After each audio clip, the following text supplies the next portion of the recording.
Browns getting ready for the Bears, Mary Kay, and of course that means Mitch Trubisky. And Hue Jackson with some interesting comments about DeShone Kizer today. I thought, obviously Mitch Trubisky, a first-round pick, the number 2 overall pick. Chicago views him as their franchise quarterback. Jackson today said, look, the Browns didn't take their quarterback in the first round. They took him in the second round. If that guy turns into that quarterback, great. If not, that's okay too. Thought that was interesting based on what Jackson has said about Kizer to this point. Well, you know what? I think he's setting everyone up for the very real situation that they're going to have to draft a quarterback number 1 overall. I mean, let's face it, they're going to have the number 1 pick for the second straight year. This is a very rich and deep quarterback class. And again, what he's trying to say is DeShone was picked number 52 overall. They took a chance on him there. If they thought he was for sure their quarterback of the future, they would have taken him with one of the first round picks. They picked 3 guys in the first round. None of them were DeShone Kizer. On the other hand, like you said, Mitch Trubisky, they traded up to number 2 from number 3 to get him. They made an investment in him, not only in the first round pick, but with other picks that they traded for him, a couple of 3s and a 4. So they basically told the world that this is our franchise quarterback. This is how we feel about this guy.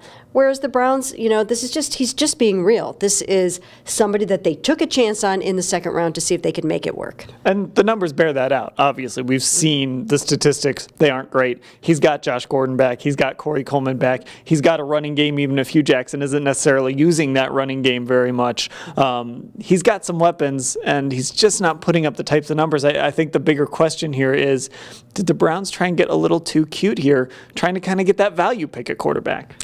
Well, you know what? I think it's a chance worth taking. I really do think that it's that. I mean, he showed a lot of flashes, and some people thought that he was a first-round pick. So I don't have any problem with that. I just think the thing that DeShone has shown this season is that he has accuracy issues. He's got some accuracy problems, and he's throwing way too many interceptions. Now, does that mean that he can't get that turned around? No, it does not mean that at all.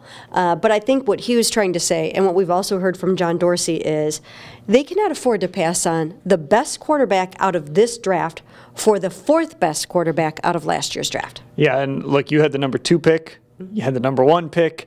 You're probably going to have the number 1 pick now. To come out of that without a surefire franchise quarterback of the future would be pretty devastating, even if DeShone Kizer does take a step forward this offseason. Right, and you know what? When you look at the numbers of Mitch Trubisky and DeShone Kizer, you know, there are some similarities. You know, they're both throwing some interceptions.